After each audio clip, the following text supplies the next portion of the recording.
I will say a word or two about Godin. I understand we left some brochures somewhere here and there, and that hopefully you read all of them, because there'll be a test after this, so just so that you know in advance. But I was told some time ago that no matter how good of a presentation you can do, Chris, people will remember about 10% of what you're going to say. So if you remember only 10% of what I'm going to say, I'll try to make it that you remember the right 10%. Which lies on two things, really, just two things I'd like you to remember and that I'll try to explain to you. One is data for a purpose. Too many times, too many places, we're all over the place, I'll show you that, all over the world, and dealing with a lot of people for which they fell in this trap of seeing data as the ultimate goal. Well, data is nothing. It doesn't mean anything. It's what you do with it that gives it its full value. So our challenge is not so much into pumping out more data. Of course, there's a need for more, but it's in maximizing the potential of data. So point number one, data for a purpose. The second, and I was glad to see references to linked open data, the FAIR principle, and others, whose spirit is to integrate data. Because if you only work or focus on the data in your own sector, you may do very well in there. But if you were just to combine a little bit of that data or that knowledge that's underlying this data with the one of your colleague that is working in a compatible area, the sum of the two of you can be much more than just a sum. It can be a new entity, a new innovation. And innovation is really what the world needs to bring us not just to the nutrition security that we're aiming at for 2050, but to go beyond that, to improve the quality of life of the people. So that's really what we're all about. So, data for a purpose, data integration. Forget everything else. Just remember these two, please. A word about Godin. Godin started as a concept some years ago in one of the G7 meetings, in different times, I guess. At the time, about 4 or 5 key players in there got together and they thought, okay, 2050, the demographics is coming, climate change, what are we going to do? We're going to need all this much more food than we have now, and yet we know that in many parts of the world, they're almost running out of water. The fish stocks are fully exploited or even overexploited. So what are we going to do? So the idea was, okay, well, let's find the best practices, what works best in our parts of the world, and share it with others. So hopefully that will inspire them, especially in parts of the world where there's the greatest untapped potential, which by coincidence happens to be the parts of the world that are likely to be most affected by climate change and demographics, be it in particular Africa and Asia. So they thought, okay, how do we do that? Transfer this knowledge, these best practices. Which instrument could we use? Data. Because data, it does two things. Data is a container for knowledge in a way, the way we look at it. But it's also a vehicle that allows knowledge to be moved around, shared, combined, processed, analyzed, and so on. So that was a concept. So then they thought, okay, how do we do that? Well, we're going to create a small unit that's going to go around and convert the world to do that, to share data, combine, consolidate their ideas, and innovate. I guess that proved to be a good concept because we really started to operate the year after that in 2015. And as of this month, that's who we are. So we have 840-something partners, which are governments, private organizations, academia, organizations of all kinds, farmer associations, of course, from all over the world nowadays, which shows how much interest there is, how much passion there is for learning from each other, working with each other, and getting there. Open a parenthesis, which will lead to my next point, data integration. It's nice to say, yeah, let's combine that, but then we'll create new things. Let's try to just visualize that. We go back to the basics. Let's make it just simple, and it's late in the day, so we're all a bit tired. So let's have a mental evasion from this workshop for a second, if Chris allows me to. Let's imagine that you're We've all seen Westerns at one point or another. Some might be more passionate about those than others. So imagine you're in a typical Western scene, which means that it's somewhat desertic. There's a few cactus, a lot of dust, and nothing much around. Then you look. Then first thing you notice, there's a railroad track. That's data number one. And then what do you notice? You're standing right in the middle of it.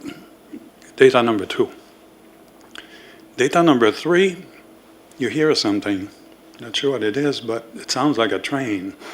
And then data number four, you look at the horizon, there's a train coming. Data number four. So now already right there, because the whole purpose is to see how we can, and mankind have been trying to do that for thousands of years, which is to predict the future. We've all tried that. In my country, in the old days, they used to burn leaves and watch the birds and try to. Now we're a bit more scientific than that, but we use data. So you're there, and without anything really fancy, just based on the track, the position where you are, the train, and you can hear the sound louder, so the train is visibly coming your way. So you can already predict that if nothing changes, it's going to run over you. So now, thanks to technology, you can add more sources of data. You can have your GPS position, the one of the train, how fast the train is going. So now you can also know, combining these additional sources of data, that the train should be running over you in about 4.2 minutes or so. It's all very useful, isn't it? It's good information to have. But you're still going to be run over by the train. So what do you do? Then you continue to look around. Then you look on your left. Then you see a quay. And then on that quay, there's a big brown building, brick building. Looks a bit run down, but it's there. And there's a sign on it, and it says station. One more source of data. Then you look down, there's another sign. It says train schedule. Another one. Then you look at it, and you can see that this train that is coming your way is in fact supposed to pass here, and then to continue to the next village where you really wanted to go. That was initially what you had in mind. And then you look some more, and you see another one, ticket office, and waiting area. Now, if you combine all these different types of data that what you've heard, what you've seen, the dust that came, the signs, what you've read, the height of the quay, its position, your position, what you can do now, you can influence the future. Otherwise, you know you're going to die. You don't want to die, you want to go to the next village. So now what you need to do is to just jump on the quay, buy a ticket, go to the waiting area, and when the train comes, get on board, and you're there in the next village where you wanted to go. So what you've just done there is that you've transformed a threat, a risk, one may say, into an opportunity. And that's the whole purpose of integration of data. Because when you do that, you make your data so much more powerful that the users, because that's what you want people to use your data, you make them so much more empowered to make better decisions, to have more options. Before, I only had the option of dying under the train. Now I have the option of not dying and getting where I want to go. That's why we say integration. You saw all these partners from all around the world, but the concept is that let's see how we can link data, integrate it, and get it to maximize its potential. There's a very nice, for those who go on YouTube once in a while, I guess we all do, there's something that some of you may know. It's a concept that's now very popular called the FAIR data, the FAIR principle for data, which says that for data to be really useful, because what I've described is a principle, so that's what we should all do. But there's, as we know, many obstacles for that. The FAIR principle means data needs to be first findable. It's good to know that it exists, but if you can't find it, it's not so useful. It needs to be accessible. Much data is findable, but you need passwords, you need to be a member of this, or you need to pay a fortune, or you need, and when you go down the list, many give up. So you want to overcome that. I in the FAIR data is interoperable. Interoperable means many things. It means machine readable is really what makes it easier, let's say, to make things interoperable, especially if you use big data, because then you can do that with a whole bunch of data at the same time. But it's not really what it means. What it means compatible. That's really what it means. And finally, replicable. So that's why books are nice, but okay, you can print more copies, but that's not the idea. The idea is to be able to generate data and to regenerate it and to move it around and process it in different ways. I was talking about YouTube because there is something that has been developed by one of our partners not very long ago called the Fair Train, which is a very short but very nice little video on YouTube that I invite you to go check out. And it illustrates that once we use technology that we have today in a structured way and aiming at the implementation of these principles, it illustrates how it goes. It's like a little train that goes around and overcomes different steps to reach an ultimate outcome. Remember the two main points? Data for a purpose, integrating data. What brings us to semantics?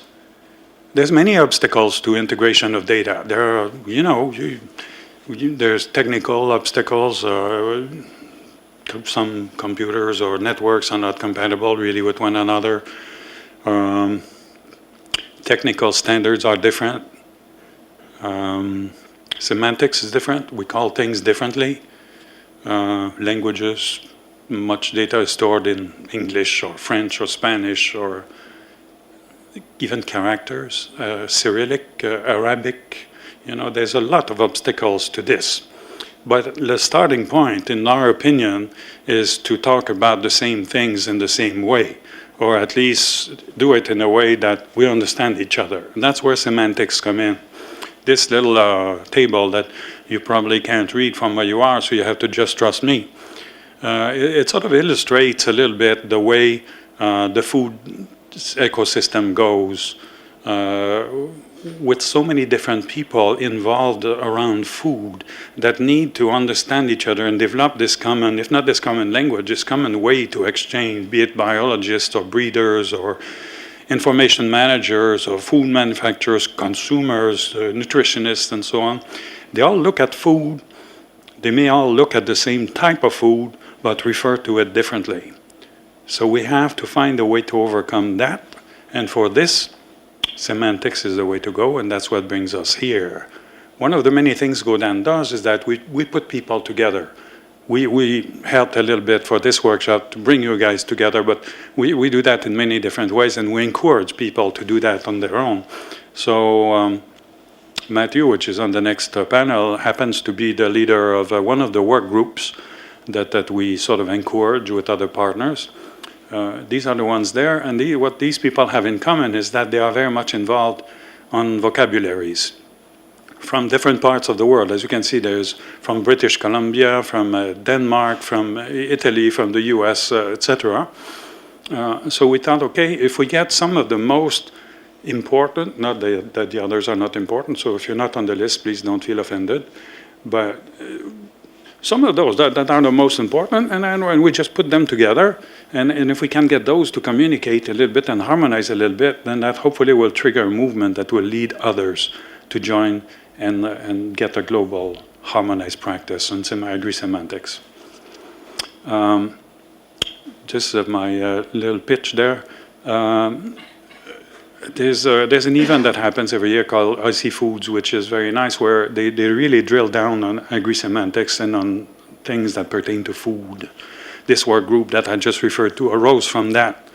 But one of the conclusions from the initial work that the group has done is that agri-semantics is not as simple as it may seem. It has many ramifications, many areas that deserve drilling a little bit in there deeper so that we can explore a little bit more and get more juice out of it. So this is a series of areas that the group and then others will be exploring, especially in the IC Food meeting, the next IC Food meeting. So things like food production, quality and standards, food sensor experience, food habits, culture, etc. So semantics is not so simple as one may think.